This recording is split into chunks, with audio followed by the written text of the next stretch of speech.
Here is the story. They called me naive. I called it uncovering the conspiracy. The first time I noticed it was on a Tuesday. A ridiculously ordinary Tuesday. The kind that smelled of stale office coffee and the faint hum of computer. Fans. They called me naive at work. Elara, the sweet, slightly too trusting data analyst who organized the department's potlucks and remembered everyone's birthday. Naive. The word was usually delivered with a fond, patronizing smile, as if my belief in the general goodness of people was a charming, but ultimately childish, character flaw.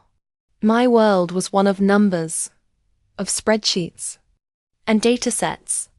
I found comfort in the clean, logical certainty of it all. You input the data, you run the analysis, and the output tells you a story. A true story. Numbers, unlike people, didn't lie. Or so I believed. The anomaly was small. A rounding error, / most would call it. In the quarterly expense reports for the community outreach budget of our company, a multinational tech conglomerate named Omnicorp, I found a discrepancy. A tiny one. 0.03%. A ghost in the machine. My supervisor, Mr. Henderson, a man whose gut hung proudly over his belt, waved it away when I brought it to him. Elara, it's dust, he'd chuckled, / his jowls shaking. Just reconcile the difference and move on. Don't need to reinvent the wheel for a few cents. I smiled and nodded, the way a naive girl should. But the number didn't feel like dust. It felt intentional. In a data set of millions of dollars, / random errors tend to cancel each other out.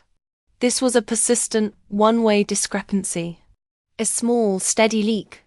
That night, fueled by lukewarm tea and a stubborn sense of wrongness, I decided to pull the thread. I didn't hack the system. I didn't need to. All I did was use my existing, low-level clearance to look at the raw data logs. The individual transaction entries before they were compiled into the neat, clean report. It was tedious work, like looking for a single grain of sand on an endless beach. My screen was a waterfall of codes and numbers. TRN 4857B, EXP9302C, PAY 6161A. Hours bled into one another. The city outside my small apartment window went from a roaring beast to a sleeping giant. And then I found it. A pattern. The discrepancies. The tiny little 0.03% leaks weren't random at all. They were isolated to specific types of transactions. Payments to a particular set of vendors. Vendors I had never heard of. Viridian Dynamics, Ethelgard Logistics, Solstice Consulting. These weren't our usual partners. Not the local charities or event organizers we sponsored for our community outreach. These names sounded cold, corporate, impersonal. I ran a quick search. Viridian Dynamics. A shell corporation registered in Delaware. Ethelgard Logistics. Another shell, this one in Panama. Solstice Consulting. Same story, Cayman Islands. All three were ghost companies. / existing only as a mailing address and a bank account. And our company, Omnicorp, was paying them millions of dollars, disguised as loose change in the sofa cushions of our community budget. My heart was hammering against my ribs. This was not dust. This was a carefully constructed pipeline. But for what? What was Omnicorp paying for? My mind, the one that they called naive, started connecting dots they never thought I'd see. The community outreach budget was the perfect cover. It was seen as soft money, charity work. No one would ever scrutinize it. It was the corporate equivalent of hiding something in plain sight. The next morning, I walked into the office feeling like I was wearing a costume. The cheerful, naive Elara. I smiled at Janice in accounting. complimented Mark on his new tie, and dutifully reconciled the budget as Henderson had asked. But behind the smile, my mind was racing. I felt a cold knot of fear in my stomach. This wasn't just about money. Companies that go to this much trouble to hide something are not hiding an accounting error. They are hiding a crime. My paranoia, or what I would later call heightened awareness, began to bloom. I started noticing things. The way Mr. Henderson's eyes would flick to the security camera whenever I approached his desk. The fact that two men in dark suits, men who were definitely not in IT, were suddenly working on the servers late at night. They didn't have the tired, caffeinated look of our tech guys. They had the alert, watchful stillness of soldiers. Or spies. I knew I couldn't go back to Henderson. Going to him was like a mouse asking a cat for help with a trap. I needed more proof. Something concrete. Something undeniable. My focus shifted to the vendors themselves. Viridian, Ethelgood, Solstice. Who were they? The shell corporations were a dead end. But how did Omnicorp communicate with them? There had to be an internal record. A project name. A code. I spent the next week living a double life. By day, I was Alara, the data analyst. By night, I was a digital archaeologist, digging through the forgotten layers of our company's network. I searched for the vendor names in our internal email archives, our project management software, our chat logs. Nothing. It was as if they didn't exist. It was too clean. And that, erased, was the clue. It wasn't that the information wasn't there. It was that it was actively being scrubbed. A digital janitor was sweeping up the footprints almost as fast as they were made. This meant the conspiracy wasn't just a few crooked executives. It was systemic. It had to involve our own IT and security departments. The very people meant to uphold the integrity of our data were likely complicit. The feeling of isolation was immense. I was a single, flickering candle in a vast, dark room. Any move I made could get me snuffed out. The breakthrough came from the most unexpected of places. The printer logs. It was a desperate, last-ditch idea. No one ever checks the printer logs. They're a chaotic jumble of every single document sent to every printer in the building. But buried within that digital noise, I found it. A single print job from a high-level executive's computer. A man named Marcus Thorne, the vice president of special projects. A man so high up the corporate ladder, I had only ever seen him in company-wide emails.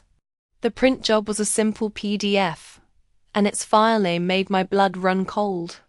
Project_Nightingale_phase2_disbursement.pdf, Nightingale. It sounded so innocent, so gentle, like our community outreach program, that the name, coupled with disbursement, felt sinister. The file was encrypted, of course, but the file name itself was the key I needed.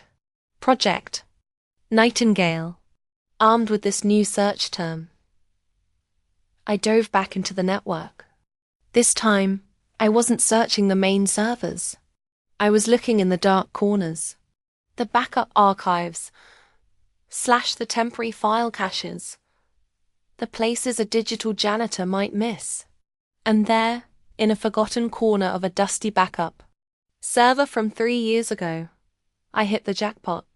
It was a presentation, a PowerPoint file. Its title was Project Nightingale, a proposal. My hands were trembling as I opened it. This was it, the heart of the conspiracy. The presentation was sleek, professional, and utterly terrifying. It laid out a plan to use Omnicorp's revolutionary data analysis technology, the very tech I used every day, for a purpose I could never have imagined. Project Nightingale wasn't about community outreach. It was about social engineering, on a massive scale. The presentation detailed a system for societal sentiment modification. They were using the vast ocean of data Omnicorp, collected purchase histories, browse habits, social media activity, location tracking to build psychological profiles of millions of people. And then, they were using that information to subtly manipulate public opinion. 2. Influence elections. To crush political dissent in foreign countries where Omnicorp had business interests. To create artificial consumer demand for their own products and ruin their competitors. The donations to Viridian, Ethelgood, and Solstice weren't donations at all. They were payments. Payments for networks of bots, armies of fake social media accounts, and teams of content creators who would seed the internet with carefully crafted propaganda, all disguised as organic, grassroots movements. They were manufacturing reality. The 0.03% discrepancy wasn't a leak. It was the cost of running the engine of this grand deception, skimmed from a budget no one would ever question. I felt sick. The naive girl who believed in the goodness of people was gone. In her place was a woman staring into the abyss. The people I worked with, the company I was proud of, were involved in a conspiracy so vast, so insidious. It felt like something out of a spy movie. But this was real. I had the proof on my screen. Names, debtors, methodologies. The entire monstrous blueprint. I saved a copy of the presentation to a small, encrypted USB drive. I kept hidden in a hollowed-out book on my shelf. I knew I couldn't hold on to this for long. I was a liability. Now that I knew, it was only a matter of time before they figured out that I knew. The subtle glances from Henderson, the men in suits. It all clicked into place. They weren't just being paranoid. They were likely monitoring for internal threats. And I had just become the biggest threat of all. My apartment, once my sanctuary, now felt like a glass cage. I started covering the camera on my laptop. I'd leave my phone in a drawer when I had sensitive conversations with myself. Every creak of the floorboards, every car that slowed down on my street, sent a jolt of pure adrenaline through my veins.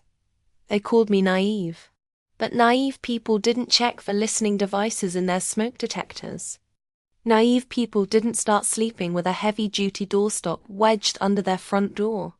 I had to get the information out. But to whom? The police. Omnicorp had powerful friends, lobbyists, probably even people in law enforcement, on their payroll. Going to them could be a death sentence. The media? Maybe. But I needed a journalist who was credible, tenacious, and most importantly, someone I could trust. One wrong move and the story would be buried. And so would I. My search for a journalist was even more paranoid than my search for the data. I used public library computers, paying in cash. I used the Tor browser to mask my IP address. I read article after article, looking for a reporter who wasn't afraid to take on the powerful. I finally found him. Ben Carter, an investigative journalist for a fiercely independent online publication. He had a reputation for being a bulldog, for protecting his sources, and for bringing down giants. His recent expose on a corrupt pharmaceutical company had won him a prestigious award. He was the one. Contacting him was the next hurdle. I couldn't just send an email. It would be traced in a heartbeat. I created a new /anonymous email account from a public Wi-Fi hotspot and sent a single, cryptic message. I have proof of a fire. A big one. Project Nightingale. If you want the ashes, be at the fountain in Washington Square Park at noon on Saturday. Come alone. No electronics. The days leading up to Saturday were the longest of my life. Every moment in the office was a performance. I smiled, I laughed, I analyzed data on quarterly toothpaste sales, while my mind was screaming about the systematic manipulation of millions of souls. Henderson watched me. I could feel his eyes on my back. He stopped me by the coffee machine on Friday. "Elara," he said, his voice unusually soft. "You've been a bit tense lately. Everything all right?" The question was a test, a spider checking its web. I gave him the most naive, wide-eyed look I could muster. "Oh, you know," I said with a light laugh. "Just stressing about the numbers. You know how I get. I want everything to be perfect." His eyes searched mine for a fraction of a second, looking for a crack in the facade. I held his gaze, projecting nothing but earnest, slightly OCD energy. He eventually grunted, satisfied. "Right. Well, don't burn yourself out." As he walked away, I felt a chill that had nothing to do with the office. Air conditioning. I had passed the test. For now. Saturday arrived. A grey, overcast day that matched my mood. I dressed as blandly as possible. Jeans, a grey hoodie, a baseball cap. I took a winding, circuitous route to the park switching subway trains 3 times, ducking into a coffee shop and leaving through a back entrance. I was probably being overly cautious, but I couldn't shake the feeling that I was being watched. Washington Square Park was bustling with its usual chaotic energy. Street performers, students, tourists. I sat on a bench near the fountain, my heart a frantic drum against my ribs. I clutched the strap of my bag, where the small USB drive felt as heavy as a brick. Noon came and went. 12:05, 12:10. My hope began to curdle into despair. Had he not gotten the message? Did he think it was a prank? Then, a man sat down on the other end of my bench. He was middle-aged, with tired eyes, a rumpled jacket, and a newspaper in his hand. He didn't look at me. He just stared at the fountain. "Nightingales are known for their powerful song," he said quietly, his voice a low rumble. "Especially at night." It was him. "Ben Carter." My relief was so profound, it almost made me dizzy. "Some people only hear the song," I replied, my voice barely a whisper. "They don't see the cage." He nodded slowly, still not looking at me. "My editor thinks I'm chasing ghosts. What have you got for me?" I slipped my hand into my bag, my fingers closing around the USB drive. "Everything," I said. "The blueprint, the budget, the names. Project Nightingale. It's a machine for changing minds. Built by Omnicorp." I slid the drive across the bench towards him. He deftly picked it up without looking down, pocketing it in one smooth motion. "This is dangerous," he stated, not as a question, but as a fact. "They know someone is sniffing around. My source inside the company told me their internal security is on high alert." My blood ran cold. "Your source?" He finally turned to look at me, his eyes sharp and analytical. "Yes. Someone in management. He's been feeding me scraps for months, but he's too scared to come forward with hard evidence. He's the one who told me they're hunting for a leak. A data analyst," he said. "Someone who got too curious." The world tilted on its axis. Henderson. It had to be Henderson. His questions, his soft warnings. He wasn't just my supervisor. He was Carter's source. He hadn't been testing me to see if I was a threat. He had been testing me to see if I was an ally. He had been trying to warn me. My naive act hadn't just fooled a conspirator. It had fooled the one person who might have been trying to help me. "Describe your source," I whispered, a horrible suspicion dawning. Mid-50s? Overweight? Hands his gut over his belt like a badge of honor. Carter's eyes widened slightly. "You know him?" I let out a shaky breath that was half laugh. Half sob. He's my boss. He told me to drop it. Etoket was threatening me. He was protecting you, Carter corrected gently. And himself. He knew you were onto something. And he knew what they do to people who get too close. He was trying to wave you off for your own safety. The irony was staggering. All this time, I had seen Henderson as part of the conspiracy. Tib Bomblin, patronizing face of the enemy. In reality, he was another person trapped in the machine, trying to fight back in the only way he knew how.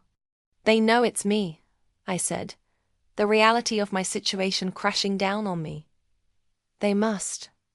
Thorne's print job. They can trace that. They'll know I searched for Nightingale. It's only a matter of time. Carter stood up. Then we don't have any time to waste. The information on this drive, is it enough? It's the whole playbook, I confirmed. Good, he said. Go home. Erase everything. Your computer, your search history, anything related to this. Act normal. Go to work on Monday like nothing happened. Buy me as much time as you can. I'm going to take this to my team. When we publish, we're going to set the world on fire. And when we do, Omnicorp is going to be too busy with damage control to worry about one data analyst. He gave me a final, hard look. Stay safe. And stay naive. Then he turned and walked away, disappearing into the crowd. Walking home. The world looked different. Sharper.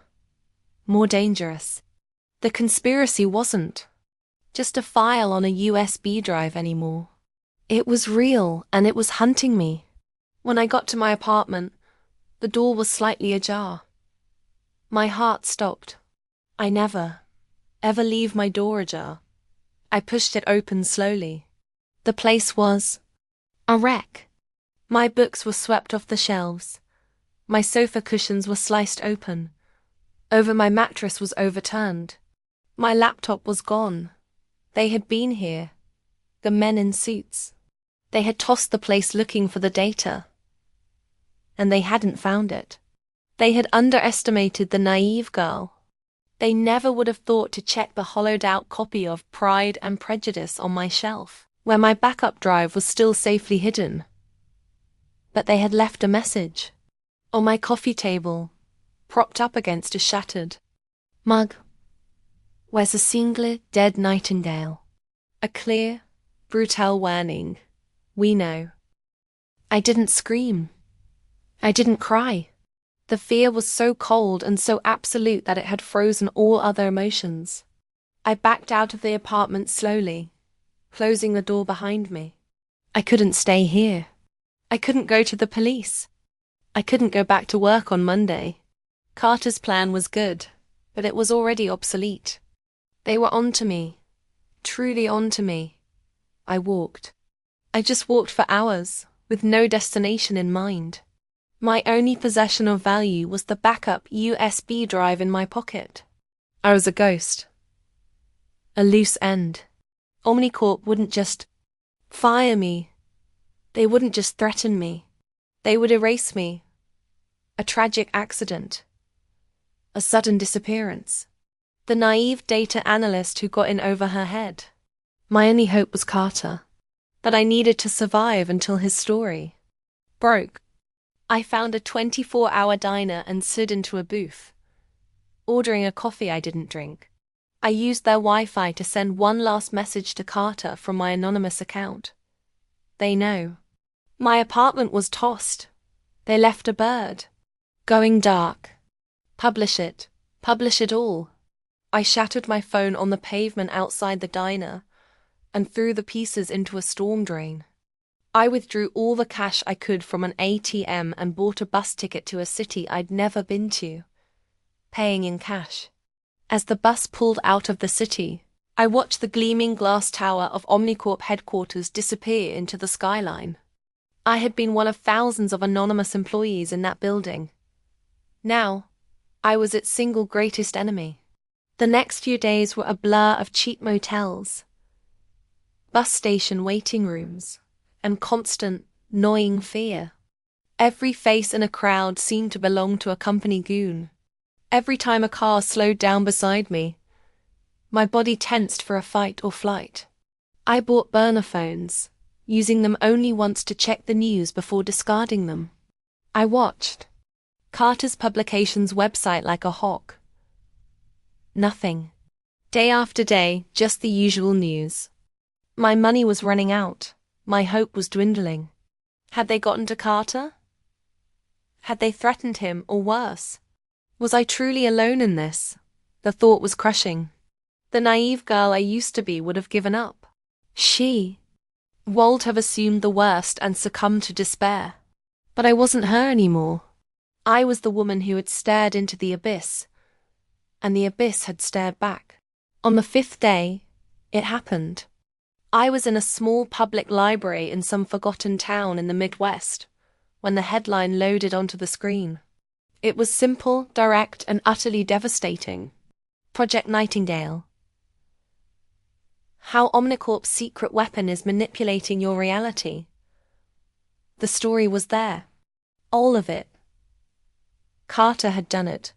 The presentation, the financial data, the shell corporations, / the methodology. He had even managed to get an anonymous confirmation from an internal source, whom I knew was Henderson. The article was a bombshell. It was the top story on every major news network within an hour. The internet exploded.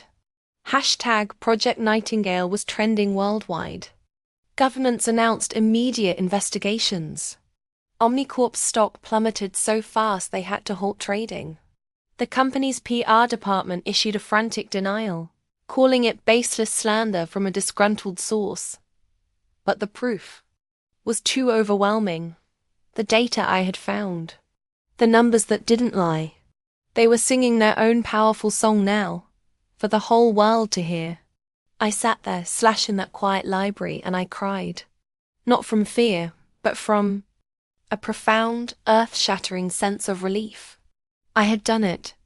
The naive girl who organized potlucks had pulled the thread, and the entire sinister tapestry had unraveled. I wasn't a victim. I wasn't a ghost. I was a catalyst. The story is far from over. There will be trials. There will be hearings. Men like Marcus Thorne will face justice. The full extent of Project Nightingale's influence on our society will probably never be fully known. But the machine was exposed. Its cover of darkness was stripped away. And that was the victory.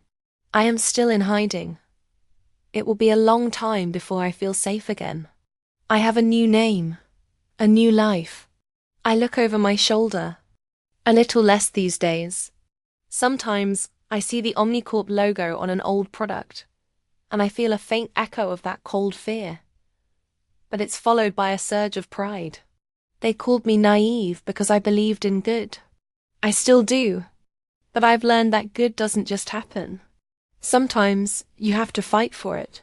Sometimes you have to walk through the dark. They thought my naivete was a weakness, but in the end, it was my greatest weapon, because I was the one person they never saw coming. I was the rounding error they couldn't account for, and I was the one who uncovered the conspiracy.